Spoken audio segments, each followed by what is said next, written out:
An ambulance, a dying child, gridlocked traffic. Then, a roar of engines changes everything. This act of mercy unravels a decades-old secret, binding outlaws to a legacy they never knew. The final ride of a dying man will force a brotherhood to confront its deepest loyalties. If you're new here, subscribe and comment your location. Now let's begin. The traffic on the interstate was a solid, unmoving river of steel and frustration. Inside Ambulance 44, the air was tight and cold. Paramedic Jen Rossi held pressure on a bandage on a small boy's chest, her own heart hammering against her ribs. 8-year-old Daniel was pale, his breathing shallow. His mother, Elena, sobbed quietly, holding his small hand, whispering in Spanish. "We're not moving, Mike," Jen said into the radio, her voice strained. Her partner, Mike, was driving, his knuckles white on the wheel. The GPS showed a solid red line for miles. A multi-car pileup ahead had frozen the city. The sirens did nothing. There was nowhere for the cars to go. "Time running out," Mike said, his voice low. The hospital was 6 miles away. It might as well have been 600. Then Elena pointed a trembling finger at the side mirror. "What is that?" Mike looked, so did Jen. Coming up the breakdown lane in a slow, rolling thunder was a line of motorcycles. Dozens of them, men in leather vests, adorned with patches, their faces mostly hidden by beards and sunglasses. Hell's Angels. "Oh, this is not good," Mike muttered, instinctively reaching to lock the doors. The bikes didn't stop. They rolled past the ambulance, one after another, a seemingly endless line of roaring engines and gleaming chrome. Then the lead bike, a massive Harley ridden by a man with a long grey beard, pulled in front of the ambulance and stopped. The rider got off. He was old, his movements stiff, but he carried an undeniable authority. His vest was covered in patches, the top rocker reading Hell's Angels and the bottom Nomad. The center patch was a winged skull. But on the front of his vest, over his heart, was a smaller, worn patch, an image of a saint carrying a child. He walked to the driver's side window. Mike rolled it down an inch.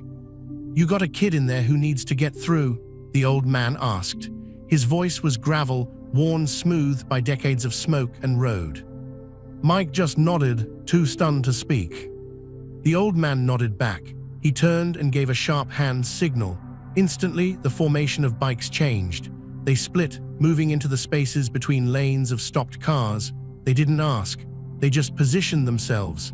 One biker pulled up next to a hesitant sedan and simply pointed forward, his expression leaving no room for argument. The old man leaned back to the window. "Follow the green bike. We'll clear you a path, don't stop." He got back on his bike. The green bike he'd indicated revved its engine. And then, like magic, the sea of cars began to part. Bikers knocked on windows, gestured, directed. They used their bikes as barriers, creating a single, clear lane down the center of the highway. The ambulance's sirens wailed again, but now they had an escort of 100 roaring engines. Inside, Jen watched in disbelief. "Who are they?" Elena was crying again, but now it was with a desperate hope. She stared at the old man on the lead bike, his back straight as a rod, his gray hair flying in the wind. There was something in his profile, in the set of his jaw, that made her heart clench with a strange, forgotten ache. The convoy moved.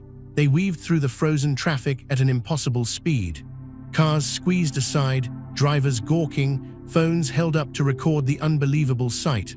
A lone ambulance, carrying a dying child, flanked by an army of outlaws. At the hospital emergency bay, it was chaos. The bikes poured into the parking lot, surrounding the ambulance as it backed in. The old man was the first off his bike. He helped the gurney out, his large, tattooed hands gentle as they helped guide it. His eyes met Elena's for just a second.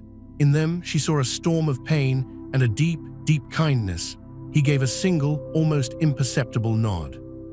Then, as doctors swarmed Daniel and whisked him away, the old man stepped back. He looked at his club, at the brothers who had followed him without question. He placed a hand over the saint patch on his vest. "My last ride," he said, his voice carrying over the idle rumble of engines. "It's a good one." He got back on his bike. The club formed up around him, and as quietly as they had come, they rolled away, leaving the hospital staff in stunned silence. Back at the clubhouse, a sprawling, worn-down warehouse on the industrial side of town, the mood was oddly quiet. The old man, whose name was Christopher but who everyone called Saint, walked slowly to his favorite chair in the corner. He sat down with a heavy sigh, a glass of whiskey in his hand. The club's president, a sharp-eyed, powerful man named Mark, sat across from him. "Hell of a thing today, Saint," Mark said. "What was that about?" Saint took a slow sip. His face was pale. "Just felt like doing something good, Prez, for the road. My road's just about ended." Mark studied him. Saint had been with the club longer than anyone. He was a legend. He'd done terrible things and magnificent things. He never asked for anything until today. "You sure that's all?" Mark pressed. Saint offered a weak, tired smile. "A man gets to be my age, he thinks about his legacy, what he leaves behind." He coughed, a wet, deep sound that worried Mark. "That kid, he gets a chance now, that's a good legacy." A few hours later, they found him, still in his chair, his glass empty, his head tilted back as if looking at the stars painted on the clubhouse ceiling. He was gone, peacefully, a quiet end for a man who had lived a very loud life. The club mourned. They drank to him, told stories about him. It was during the cleaning of his sparse room above the clubhouse that they found the box. It was a simple wooden lockbox, hidden under a loose floorboard. Mark opened it with a crowbar. Inside weren't guns or money or old club secrets. There were photographs, a faded picture of a beautiful young woman with dark hair and a shy smile holding a baby, letters tied with a ribbon, a small, delicate gold cross on a chain, and a birth certificate. The mother's name, Maria Rodriguez. The father's name was left blank, but the child's name was Elena Rodriguez, and clipped to it was a newer printed photo taken from a distance. It showed a woman getting into a car. It was Elena, the mother from the ambulance. On the back, in Saint's shaky handwriting, "My granddaughter," and her son, Daniel, "My blood." Mark felt the world tilt. He called in his vice president, James, and the sergeant at arms, David. They spread the contents on the pool table. "Saint had a daughter," Mark said, his voice hollow. He never said a word. James picked up the most recent letter. It was from Maria, dated over 20 years ago. "Christopher," it read, "I am sending this to the only address I have. Elena is 5 now. She is beautiful. She asks about her father. I tell her he was a traveler, a good man who had to go away. She needs an operation. The doctors say her heart is weak. I have no money. I am sorry to ask." The letter ended there, unsent, or maybe a copy of one that was. There was no record of a reply. But there was a bank book. It showed regular, sizable cash deposits for years, then steady, anonymous withdrawals sent to a bank in Texas. The last withdrawal was just 2 weeks ago, for a massive amount. A children's hospital in Texas was the recipient. "He was sending them money," David said, stunned. "All this time, while he lived here with us, wearing the patch, he was supporting a whole other family none of us knew about." Mark thought of the ambulance, of Saint's insistence on the escort. He knew the boy was his great-grandson. He used the club, his last bit of clout, to save him. It wasn't just a good deed, it was a family rescue. The revelation shook the club to its core. These were hard men. They lived by a code that was about the club, the Brotherhood. Family was a complication, a vulnerability, yet their most revered brother, their saint, had carried this secret love, this sacrifice, for decades. Mark knew they couldn't just let this go. Saint had used the club as his instrument one last time. That made the boy, Daniel, and his mother, Elena, club business. "We need to see them," Mark said. "We need to know they're okay." At the hospital, Daniel was out of surgery and in recovery. The doctors said the ambulance had gotten him there just in time. Elena was sitting by his bedside, exhausted, when a nurse told her she had visitors, 3 of them. Her blood ran cold when she saw the 3 large men in leather vests standing in the waiting room. It was the club president from the parking lot and 2 others. They looked out of place, dangerous, but the president, Mark, took off his sunglasses and his expression was soft. "Ma'am," he said, "Elena, we were friends of Christopher." The name meant nothing to her. She shook her head, confused and scared. "The old man," James said gently, "the one who led the bikes, his name was Christopher." Elena's hand flew to her mouth. He saved my son's life. Where is he? I want to thank him." Mark exchanged a look with the others. "He passed away last night peacefully." Elena felt a strange, profound grief for a man she'd seen for only a minute. "I'm so sorry," she whispered. "We found some things," Mark said carefully. "Things that explain why he was there yesterday. Can we talk? Somewhere private." In a small family room, Mark showed her the photograph of her mother, Maria, holding her as a baby. Elena stared at it, tears welling. "That's my mother. How did you get this?" "Christopher had it," Mark said. "Elena, Christopher was your father." The room spun. Elena sat down hard. "No, that's not possible. My mother said my father he was gone. He died before I was born." "He didn't die," James said. "He lived a different life. A complicated one, but he never forgot you or your mother." He showed her the bank book, the withdrawals matching the times of her own childhood surgeries, her college payments she'd thought were scholarships. Elena cried. It was a torrent of confusion, anger, and a heartbreaking sense of loss for a father she'd never had, who had been there all along in a shadowy, anonymous way.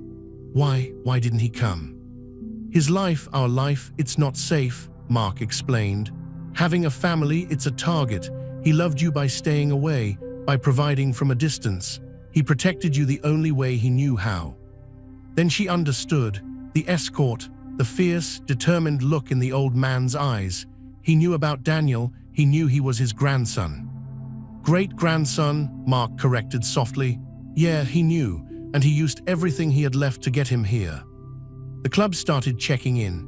It began with David's wife, Rita, a tough but kind-hearted woman who ran a diner, bringing home-cooked meals to the hospital for Elena. Then James, who was a skilled mechanic, quietly fixed Elena's perpetually broken-down car. They didn't wear their cuts when they visited her small apartment. They were just friends of Chris. But the club's world and Elena's world were on a collision course. Elena worked as a waitress at a decent restaurant downtown.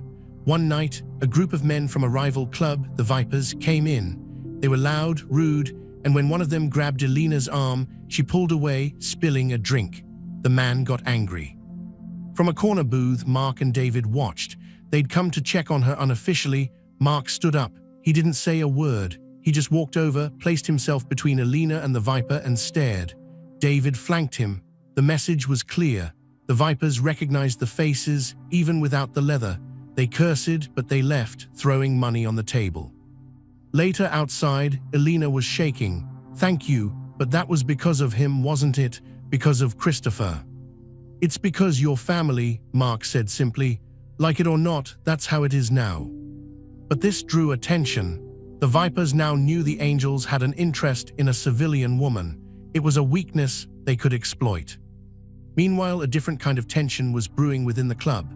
David, the sergeant at arms, was spending more time at Elena's apartment, helping her with things, playing checkers with a recovering Daniel. David was a widower, a man of few words who carried a lot of pain. Elena was a strong, beautiful woman weathering a storm. One evening, while fixing a leak under her sink, David got soaked. Elena laughed, a real, warm sound, and handed him a towel. Their hands touched. The air in the small kitchen changed. It was charged, a magnetic pull between two lonely people from utterly different worlds. He looked at her, water dripping from his beard, and she saw not a scary biker, but a good, weary man. He saw not just Saint's secret daughter, but a resilient, kind woman. Neither moved for a long moment, the unspoken thing hanging between them, but David stepped back first. Club business, family business, it was too messy.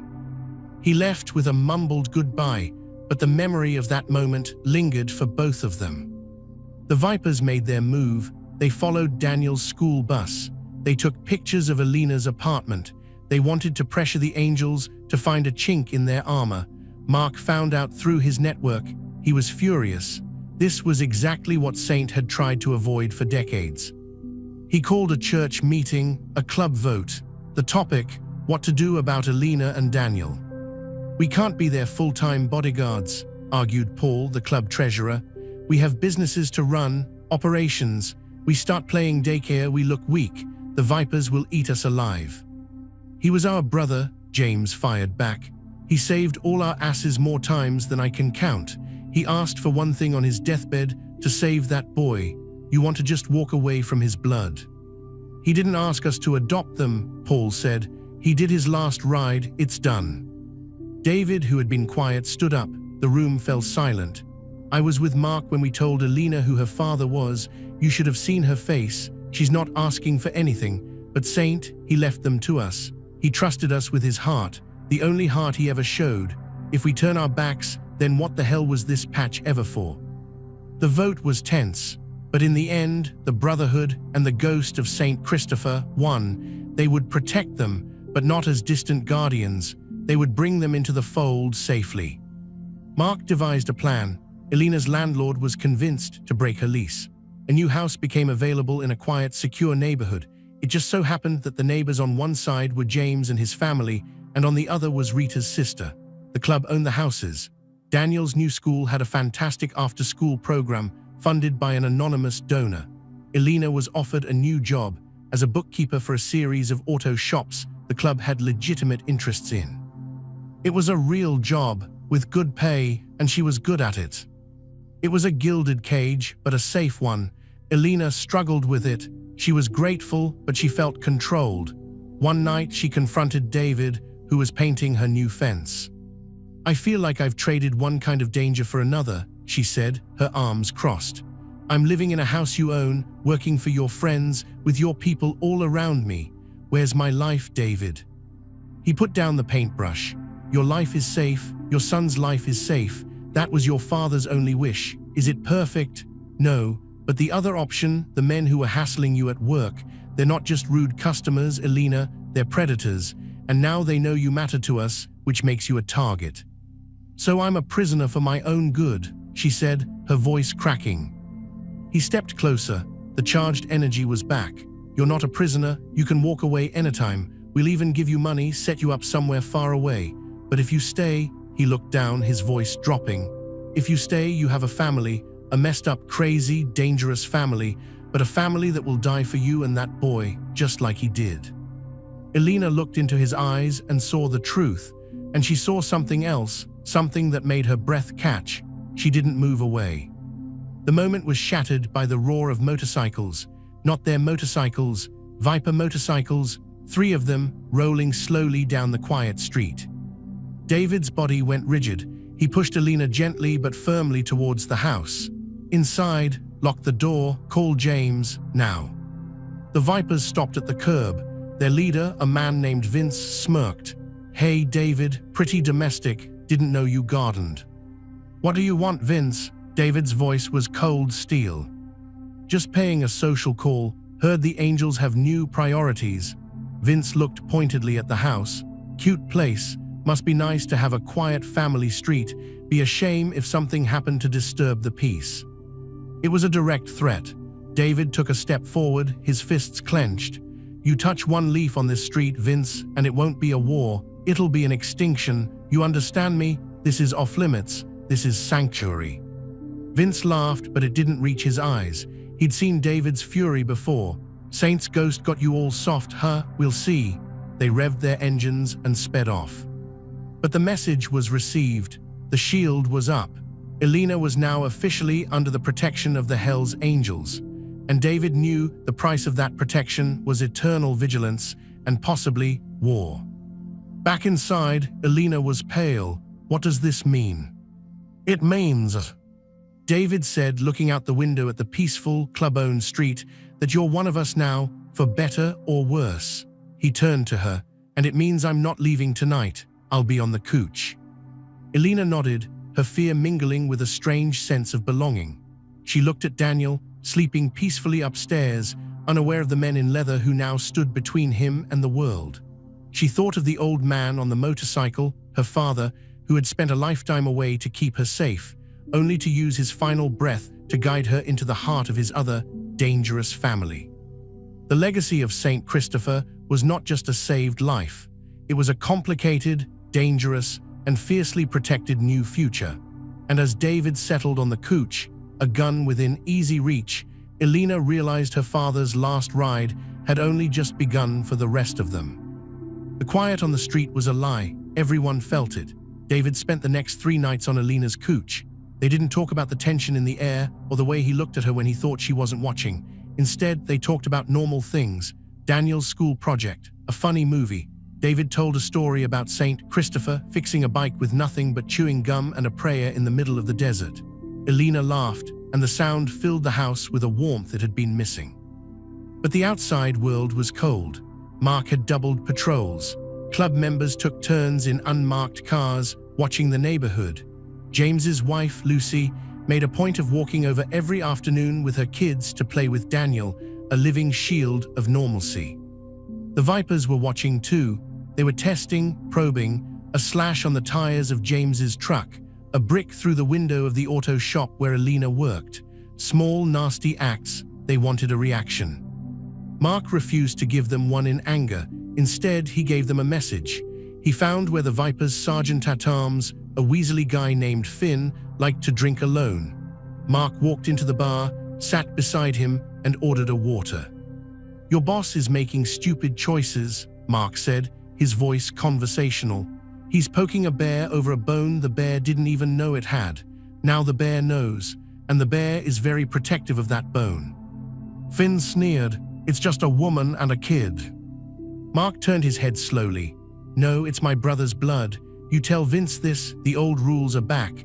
You go near that house, you even look at that boys' school bus, and we won't come for your club. We'll come for him. Personally, we will erase him from the earth. This isn't business. This is family. You understand the difference." Finn's bravado melted under Mark's flat, deadly gaze. He nodded once. The attacks stopped. For 2 weeks there was peace. During that peace, something fragile bloomed. It was a Saturday. David was teaching Daniel how to change the oil in Elena's car. The boy was fascinated, asking 100 questions. David answered each one with a patience Elena had never seen in him. She watched from the kitchen window, her heart doing a slow, painful squeeze. That night, after Daniel was asleep, she found David on the back porch, staring at the stars. She handed him a beer and kept one for herself. "Thank you," she said, "for today. He's never had a man around to show him things like that." David took a long drink. "He's a good kid, smart like his mom." He paused. "Like his great-granddad too. Saint could fix anything." "I wish I'd known him," Elena whispered. "He was the best of us," David said, his voice thick. "And the worst in some ways. He had to be to survive.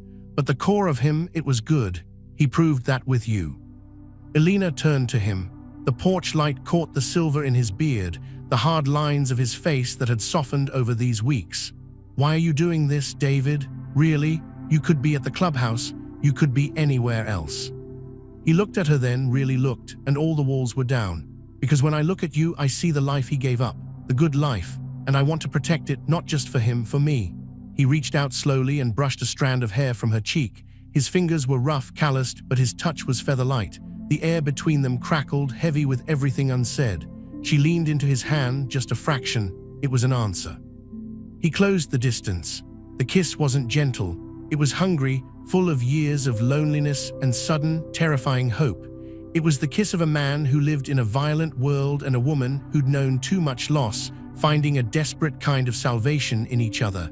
When they broke apart, they were both breathing hard. "This is a bad idea," David murmured, his forehead against hers. "The worst," Elena agreed, and kissed him again. It wasn't a secret for long. In a club, nothing is. Rita saw the way David looked at Elena during a Sunday barbecue at James's house. She nudged Mark and raised an eyebrow. Mark just sighed. "As long as he's sharp, tell him to be sharp." David was sharp, but he was also happy. For the first time since his wife died, he had a reason to come home that wasn't just an empty room. He and Elena were careful, especially around Daniel, but the boy was thriving. He had a backyard, friends, and a gruff, kind man who taught him about engines and never broke a promise. The Vipers, however, were not done. Vince saw the temporary peace as weakness. He wanted a war, and he wanted to strike at the Angel's new heart. He found a simpler, crueler way. He didn't target the house. He targeted the past. One of Saint's old, unresolved deals came back to haunt them. A drug runner from another state, a man Saint had crossed decades ago, heard Saint was dead and saw a chance for payback. He reached out to the Vipers, offering money and muscle. Their new plan wasn't to scare Alina, it was to discredit Saint, to tarnish the legacy the angels were protecting. They spread rumors on the street. Saint Christopher was a rat. He'd been feeding information to the feds for years to protect his secret family. The money he sent, it was payoff money. The rumor was a poisoned dart aimed at the club's soul. Brotherhood is built on loyalty. The mere suggestion of a rat can tear a club apart from the inside. Paul, the treasurer, brought it to the table, his face grim. People are talking, Mark, it's ugly, if we are protecting the family of a rat. He wasn't a rat, David slammed his fist on the table. He was a saint, he saved that boy. The story doesn't have to be true, David, James said quietly. It just has to be believed. If the club thinks we're defending a traitor's blood, our own guys might turn. Mark felt the ground shifting beneath him. This was a smarter, more dangerous attack. It wasn't against their walls, but against their faith. We need proof, Mark said. We need to shut this down at the source. Their investigation led them to a scrapyard on the edge of town, a known Viper hangout. The drug runner was supposed to be meeting Vince there to get final payment for spreading the lie. Mark decided on a show of force. They would ride in, confront them, and make the truth known with their fists, if necessary. David was told to stay. You're too close to this, Mark ordered. You stay with Alina and the boy, that's your post. David argued, but Mark was firm. Protecting them is protecting his legacy. Stay. So David stayed, packing Alina's living room like a caged tiger, while the rest of the club rode out. At the scrapyard, it was a trap. The Vipers were there, but so were twice as many men as expected, and the drug runner was just a story. Vince laughed from behind a wall of his men. Thought you'd come swinging for the rumor, huh? The rumor's just noise. This is the real hit. A brutal fight broke out among the rusted cars. Fists, chains, pipes. The angels were outnumbered, but fought with the fury of men defending their brother's name. Mark took a bad blow to the head. James had a gash on his arm, but they held their ground. Back at the house, David's phone buzzed. It was a text from Rita, who was monitoring the police scanner. Brawl at Miller's scrapyard, lots of units responding, sounds bad. David's blood ran cold. It was a diversion. He raced to the window. The street was quiet, too quiet. James's house was dark. Lucy and the kids were at her mother. Rita's sister's car was gone. Alina, he barked, get Daniel now, we're leaving. Alina didn't ask questions. She ran upstairs, woke Daniel and threw shoes on him. As she came down, headlights sliced through the front window. Not one car, two. They pulled up, blocking the driveway. Vipers got out. Vince wasn't with them. He was at the scrapyard having his war. This was a cleanup crew. 4 men, armed with bats and 1 handgun, coming to do the simple job while the angels were busy.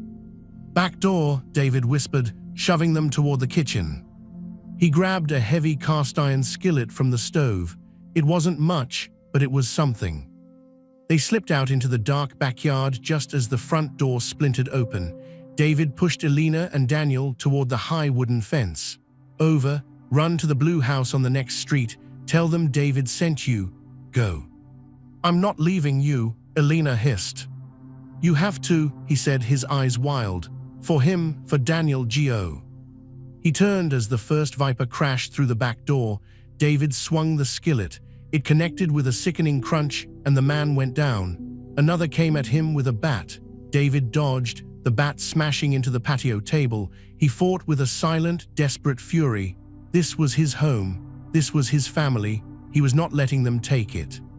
He took a hit to the ribs that stole his breath. A bat grazed his skull, making lights dance in his vision. He was on his knees when he heard the roar. It wasn't from the street. It came from the alley behind the fence.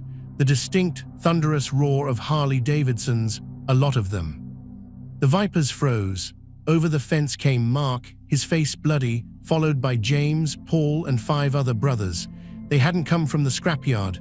They'd come the moment they realized the fight was too easy, that it was a trap within a trap. They'd broken off and ridden straight here. Mark didn't say a word. He walked past David, picked up the Viper with the gun, and disarmed him with 2 efficient moves. The other Vipers dropped their weapons, hands in the air. The fight was over before it began. David struggled to his feet, clutching his side. Elena and Daniel came back over the fence, Daniel crying, Elena rushing to David's side. Mark looked at the terrified Vipers. "Tell Vince," he said, his voice like ground glass. "The bone is now part of the bear. You touch it, you get the whole animal, and the animal is angry. Get out of my sight." They scrambled away. Later at the clubhouse, wounds were patched. The mood was grim but united. The attempt to divide them had failed. Seeing David, one of their hardest soldiers, ready to die in a backyard with a cooking skillet to protect Saint's family, it sealed the truth. Saint was no rat. He was their North Star, and his blood was their blood. Paul even apologized. "I was wrong," he grunted, handing David an ice pack. Family's family. A week later, they held a proper memorial for Saint Christopher. This time, Elena and Daniel were there, seated in the place of honor. Mark spoke about brotherhood, sacrifice, and the quiet saints among sinners. After Elena stood by Saint's old bike, which was polished and gleaming, David came up beside her, his arm in a sling from 2 cracked ribs. "He'd be happy," David said, "knowing you're safe, that the club, that we have your back." Elena took his good hand. "He brought me to you in the craziest, most dangerous way possible." She looked at Daniel, who was laughing as James gave him a sit on a real Harley.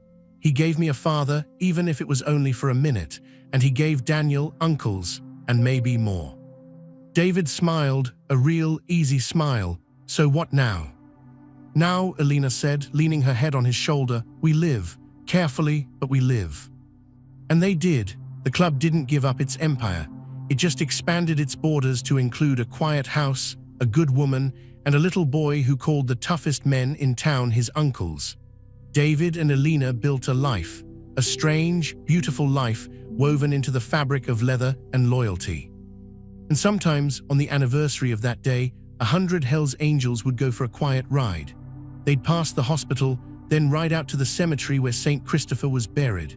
The lead bike would be ridden by Mark, but the passenger on the back, wearing a small, custom-cut vest with a single saint patch on it, was a 10-year-old boy named Daniel, holding on tight, a part of the legacy, protected by the roar of his great-grandfather's last ride forever. Thank you for listening. Did this story of secret legacies and ultimate sacrifice change how you see the world around you? If it did, hit subscribe. Tell me where you're watching from in the comments. Could a quiet saint be living next door to you right now?